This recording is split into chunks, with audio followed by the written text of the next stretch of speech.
hermanos, vamos ahora a tener la lectura de la palabra del Señor. Vamos a estar meditando en el libro de los Hechos de los Apóstoles, en el capítulo 13 y en el versículo 42 hasta el 46.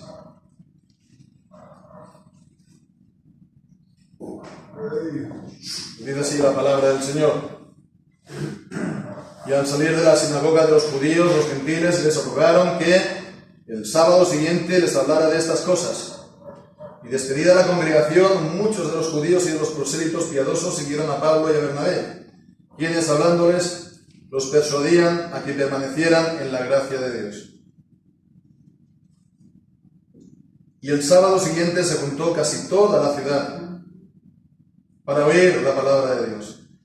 Mas los judíos, al ver las multitudes, se llenaron de celos y rebatían lo que Pablo decía, contradiciendo y blasfemando.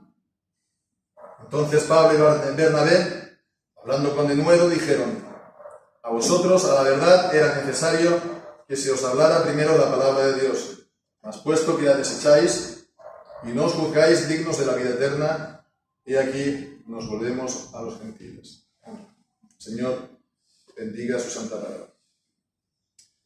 Bueno, las semanas anteriores hemos estado viendo con bastante detalle este mensaje del apóstol Pablo a la sinagoga de Antioquía de Pisidia. Hemos estado viendo cómo él acabó lo último, centrando todo el Antiguo Testamento en la persona del Señor Jesucristo, el verdadero Mesías, el verdadero Hijo de David, el cual, conforme a las Escrituras, resucitó de los muertos, y eso demandaba entonces la fe de todos ellos, que se volvieran a Cristo, al Mesías, a su Cristo y al Señor verdaderamente, porque ellos habían cometido este gran pecado de rechazarlo y también de entregarlo a la muerte.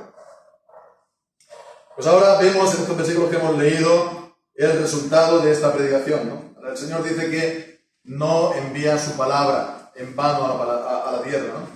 En Isaías 55, sino que cumple para aquello a lo cual el Señor lo ha enviado. Entonces el Señor tiene sus propósitos siempre al enviar la palabra de Dios. El Señor también tiene a su pueblo que Él está preparando para que ellos reciban la palabra del Señor. No hemos leído este versículo, pero leemos en el versículo 48 que los gentiles y estos se regocijaban y glorificaban en la palabra del Señor, y vemos aquí: y creyeron todos los que estaban ordenados para vida eterna. El Señor tiene a su pueblo, tiene a su pueblo escogido, a sus elegidos. Entonces Él envía la palabra y va a hacer que la palabra predicada por también la bendición del Espíritu Santo en sus corazones, ellos realmente crean, como vemos, ¿no? Y reciban esa palabra del Evangelio de Cristo con fe, con alegría, con gozo, como hemos visto. El pueblo, mientras que los demás son endurecidos y desechados. Y claro, esto sabemos que es el resultado, ¿verdad? Es el resultado de la palabra siempre cuando es predicada. Una cosa es decirlo y otra cosa es vivirlo. Una cosa es decirlo, la teoría, ¿no? Mira, se predica, entonces unos creen y otros lo dejan, ¿no? Y otra cosa es que se predique la palabra de Dios y en medio, digamos, nuestro, se reciba la palabra de Dios, unos y otros la rechacen. Pues esto es lo que estaba pasando allí en Antioquía, por la palabra de Dios. Y la palabra de Dios, vemos aquí, está, delineando una, para la redundancia, línea, trazando una línea de separación entre unos y otros, unos que van a reciben la palabra de Dios, y otros que no la reciben al final. Y al final se crea un antagonismo inevitable entre unos y otros. No estoy hablando aquí de una guerra de religión entre, pues yo qué sé, católicos, no estoy hablando nada de eso, sino el antagonismo que se da cuando hay, pues, el antagonismo espiritual que se da del mundo contra los verdaderos creyentes. Y detrás de esto, pues, el antagonismo fundamental y primario que está entre el diablo y Cristo. Y la descendencia, o los hijos, o el cuerpo del diablo, y la descendencia, los hijos, o el cuerpo de Cristo, que es la iglesia, la verdadera iglesia del Señor. Entonces vamos a ver, pues, brevemente cómo ocurre esto, porque aquí también nos puede dar esto pistas a nosotros en cuanto a lo que ocurre cuando la palabra es enviada. Se nos dice en el versículo 42, al salir de la sinagoga de los judíos, los gentiles les rogaron que el sábado siguiente les hablaran de estas cosas. Vemos, estuvo entonces predicando en la sinagoga, y salen de la sinagoga, y quien le está mostrando interés por lo que había predicado. Esto es una cosa importante. Cuando se predica la palabra, cuando se da, digamos, la palabra, hay verdaderamente un interés. Está bien, pues, que cuando vamos al culto, por ejemplo, el domingo por la mañana, nos estemos saludando, etc. Pero realmente nos quedamos con el interés de lo que hemos leído o de lo que hemos escuchado de la palabra de Dios en los cultos. Hablamos también, pues, al que predica, ¿no? Esto que has dicho es interesante, ¿me puedes decir más de esto? Fijémonos lo que está aquí ocurriendo, es lo que estaban aquí haciendo. Queremos saber más, queremos escuchar más, explícanos más de esto. Querían saber, por lo tanto, más de la palabra, tenían hambre de la palabra, interés por la palabra. Pero fijémonos una cosa, son los gentiles. Los gentiles, no son los judíos. En la sinagoga de los judíos, los propios judíos, pues, no le dieron, parece ser, más importancia. Pablo, pues, hizo una exposición de toda la historia del Antiguo Testamento, les mostró que el verdadero hijo de David es Jesucristo, y que Él ha resucitado, y eso demanda la fe, y pues, a esa demanda se quedaron ellos, pues, no muy conmovidos, se puede decir, ¿no? No les prestaron ellos mucha atención a la palabra, o no se sintieron interpelados por la palabra, ¿no? Tranquilos, se quedaron tranquilos al escuchar la palabra. Los gentiles, por el contrario, sí que les llamó la atención. Les rogaron, ¿no?, que al sábado siguiente les hablaran de estas cosas. Y fijémonos que después de despedida la congregación, muchos de los judíos y de los prosélitos piadosos siguieron a Pablo y Bernabé. Bueno, pues entonces, decíamos, ¿no?, de los judíos de la sinagoga, no todos, porque algunos o muchos sí, pero otros no.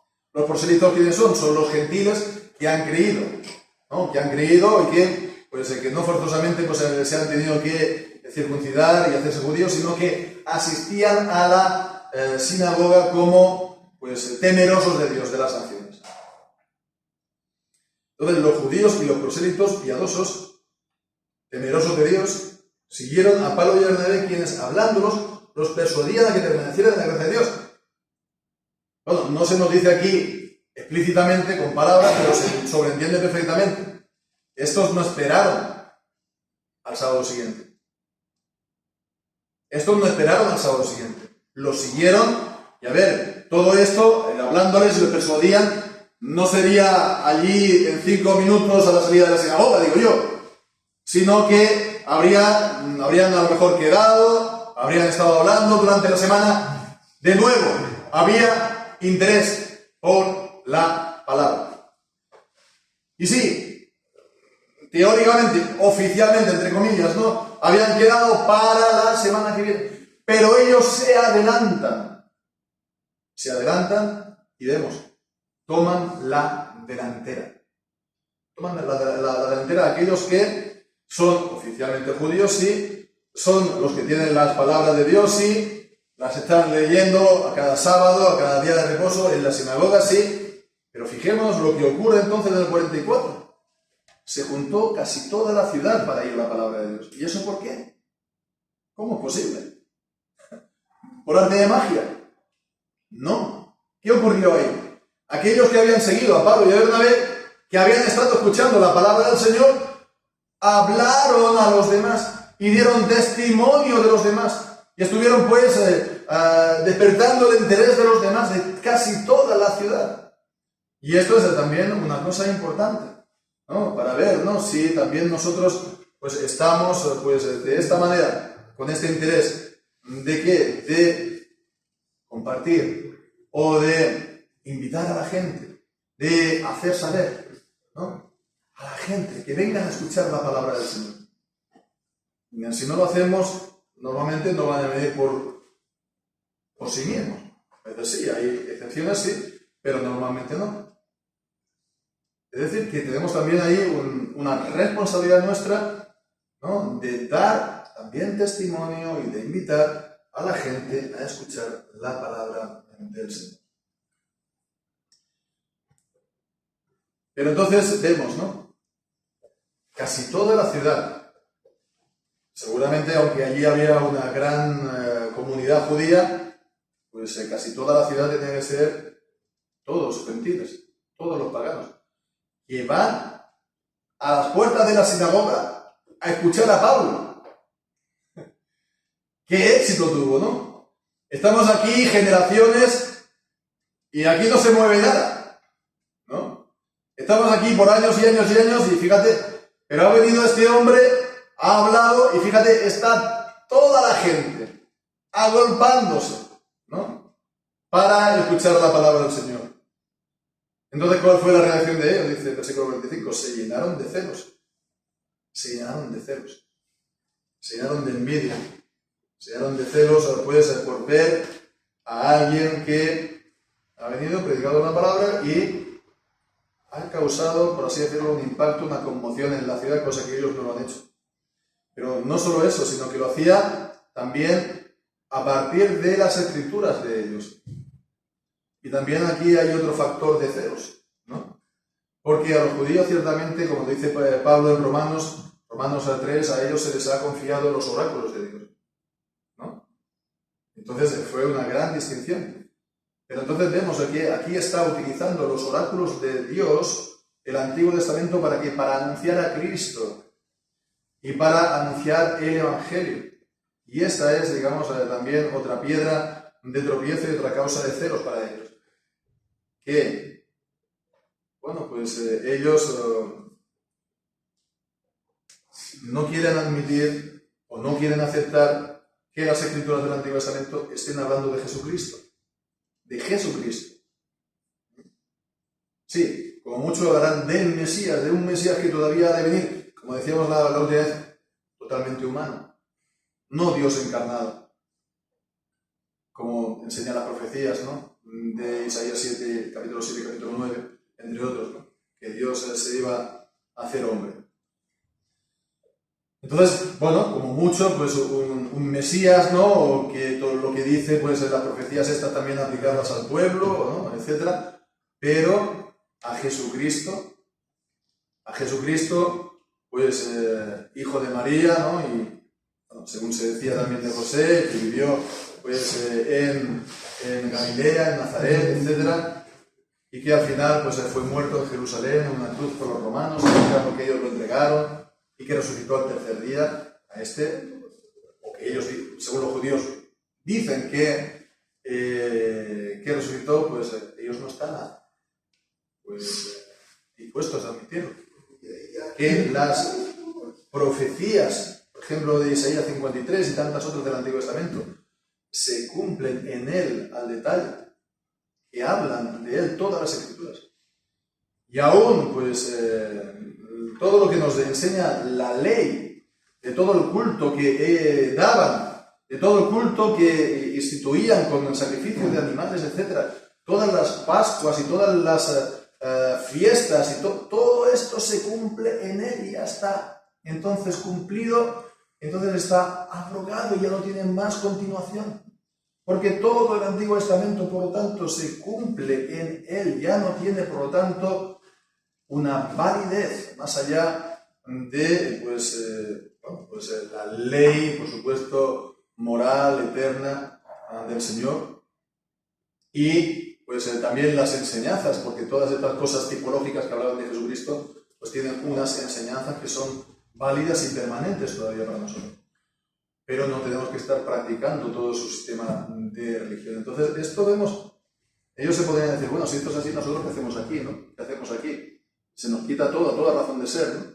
Bueno, pues entonces fijémonos en que este es el gran, por así decirlo, dilema que se estaba dando ahí. Y entonces ellos reaccionaron con celos. Y en cierto modo, los celos son buenos y son necesarios. Lo dice Pablo, ¿verdad? En Romanos 9, creo que es 11. 10. Creo que es 11. Romanos 11, cuando dice que el Evangelio, la palabra de Dios, ha sido enviada por Dios a los gentiles, ¿no? Lo del celo. Sí. 10.2. ¿Qué? 10.2. No, pero eso es el celo por Dios. Bueno. No, los celos. Los celos. Los celos, dice...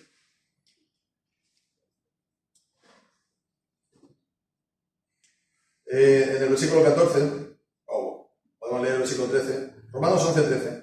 Porque a vosotros hablo, gentiles, en cuanto yo soy apóstol de los gentiles, mi ministerio honro, por si en alguna manera provocara a celos a los de mi carne e hiciera salvos a alguno de ellos. Entonces, en este sentido,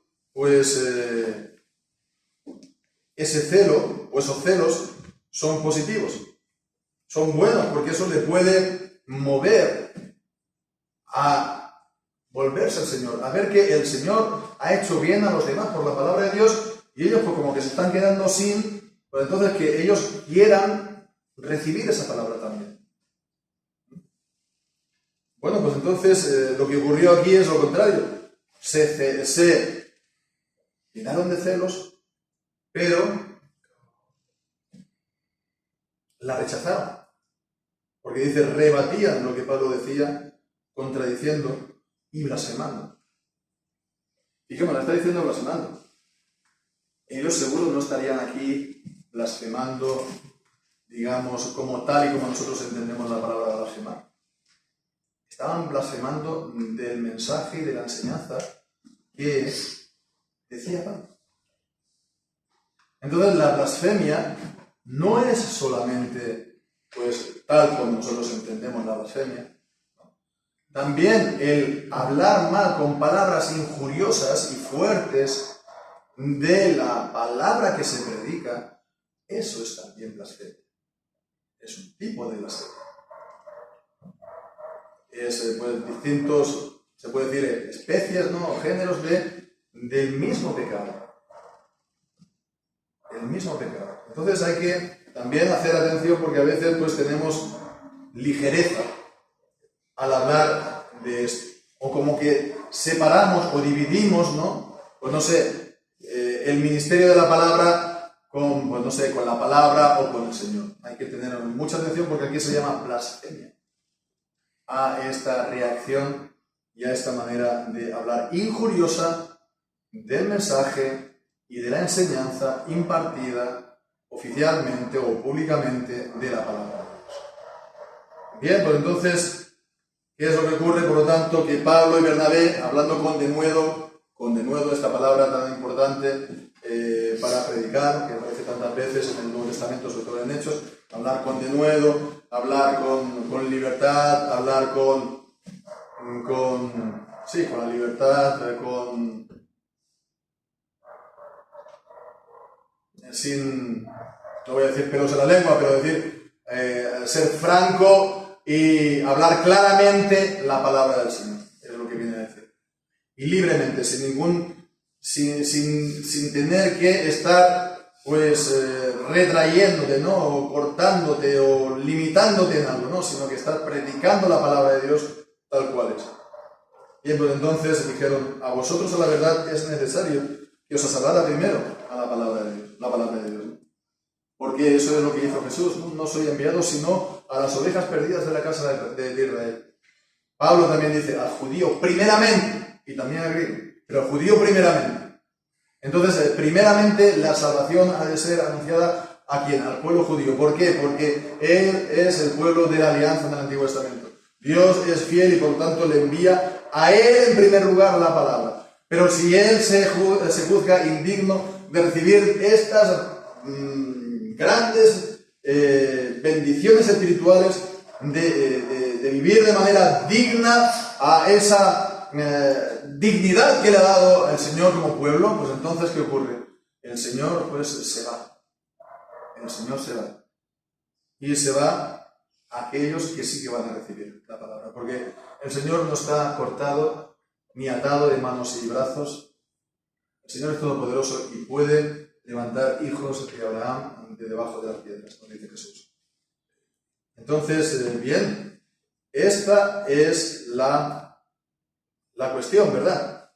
Ellos no se juzgaron dignos de la vida eterna. La vida eterna, por lo tanto, solamente se recibe por medio de Cristo, solamente se recibe por medio de la fe en Él, solamente se recibe, por lo tanto, con un espíritu contrito y humillado que entonces se arrepiente de sus propios pecados, verdaderamente, no solamente de boca, sino que realmente uno está movido por contemplar lo asqueroso y lo pecaminoso que son nuestros pecados, está movido a disgusto, a desagrado, a asco de sus propios pecados, y entonces también entiende que ha pecado sobre todo contra el Señor. Contra ti solo he pecado y he hecho pues lo que te desagrada a tus ojos. Entonces eso es lo que ocurre cuando hay un verdadero arrepentimiento, que uno aborrece sus propios pecados, pero no se queda ahí, sino que se vuelve a Dios en busca de misericordia. Esa misericordia, ¿cómo la puede hallar? Solamente por medio de Cristo. Y solamente por medio de Cristo, ¿por qué? Porque Cristo tomó los pecados de su pueblo al morir por ellos en la cruz. Porque Cristo murió una muerte vicaria en lugar de los pecadores. Porque Cristo cargó sobre sí sus pecados. ¿Para qué? Porque de esta manera Él se hacía culpable siendo el Santo de Israel. Él se hacía maldición, conforme está escrito, maldito todo aquel que muera colgado en un madero. Y Él tomó la maldición de la ley, la maldición que merece o que reciben, que está de hecho sobre todos aquellos que son pecadores y penitentes. Y de esa manera pues los cargó sobre sí. ¿Para qué? Para que estos pecadores penitentes, que se arrepienten y que se vuelven a Cristo y que confían en Él y que ponen su confianza en Él, reciban su justicia. Porque esa es la cuestión, ¿cómo vamos a hacer esto? ¿Cómo se va a justificar a alguien delante de Dios? Por nuestras obras, por nuestros esfuerzos. Es imposible. Solamente puede ser por medio de Cristo, por el camino que Él ha hecho, por su justicia. ¿Y esto cómo lo vamos a recibir nosotros? ¿Lo vamos a comprar con algo? ¿Lo vamos a comprar con nuestras obras? No, porque si es por nuestras obras nos vamos a encontrar en el mismo dilema. Estamos entonces sujetos a maldición y bajo la condenación de Dios. ¿Cómo es eso? Es poner nuestra confianza solamente en Cristo. Es solamente por la fe, y la fe igual a confianza de corazón. No es solamente una fe muerta, una fe intelectual, que no pone uno su corazón y su alma en ella. Porque esta es la cuestión, es uno entregarse a Cristo y recibir a Cristo. Ir a Cristo y recibir a Cristo. Esto es la fe, y esta es el arrepentimiento para vida, y esta es la verdadera conversión a Dios, y esto es la regeneración y el nuevo nacimiento por la fe en el Señor Jesucristo. Y de esa manera entonces uno recibe vida eterna. Dice el Señor Jesucristo en el Evangelio de Juan, dice, de cierto os digo que el que cree en mí tiene vida eterna. El que verdaderamente cree en mí ya tiene la vida eterna. Entonces, esta es la cuestión, si uno tiene esta fe. Y atención, porque alguien puede decir, fijémonos, ¿no? A lo mejor aquí, al ver esto, aquí Jorge se ha pasado algo de lo que hemos estado leyendo y no lo hemos tratado. Porque no hemos visto, los persuadían a que permanecieran en la gracia de Dios, en el versículo 43. No lo hemos dejado, no lo he dejado olvidado, aunque lo hemos dejado al final. Porque es creer. Pero creer verdaderamente, ¿qué significa? Perseverar hasta el fin. No es solamente creo una tarde y al día siguiente o la semana siguiente vuelvo a las andadas o vuelvo a mi antigua vida. Esto ha sido solamente pues un momento que yo estaba en especial debilidad, de especial necesidad. Pero no, es creer verdaderamente para perseverar hasta el fin. Porque muchos son los llamados, pocos los escogidos. ¿Cuáles son los escogidos? El que persevere hasta el fin, ese será salvo. Ese será salvo. Es necesario perseverar hasta el fin. Y esta perseverancia hasta el fin, ¿qué es? Es perseverar en la gracia. Perseverar en la gracia de Cristo. Perseverar en la fe de Cristo. Perseverar, por lo tanto, en ese amor y en esa comunión y en ese don que hemos recibido, esos dones de salvación que hemos recibido. Porque si no, como dice Pablo, el mismo Pablo, ¿verdad?, en primera de Corintios 15. Es decir, es perseverar en el Evangelio. Los pies clavados y firmes en el Evangelio, y decir, de aquí no me muevo yo. Dice primera de Corintios capítulo 15. Además os declaro, hermanos, el Evangelio que os he predicado, el cual también recibisteis, en el cual también perseveráis, por el cual asimismo si retenéis la palabra que os he predicado, vemos, el permanecer, el perseverar en este evangelio, en esta gracia, sois salvos si no creísteis en vano. Porque si no es eso, es creer en vano. Es una fe vana, es una fe muerta, es una fe que no alcanza el objetivo que hemos estado hablando, que es recibir la vida eterna. Pero la cuestión es que lo único que hay que hacer verdaderamente para perseverar es tener una fe verdadera, una fe genuina, una fe de corazón, una fe que, como hemos dicho, se entrega al Señor y recibe al Señor. Que así sea, hermanos, el Señor nos esté ayudando, que podamos mirar también nuestra alma, que podamos descansar y permanecer en esta gracia, ¿verdad?, para pues alcanzar finalmente la promesa que el Señor nos da en el Evangelio. Porque así sea, que el Señor bendiga su santa palabra.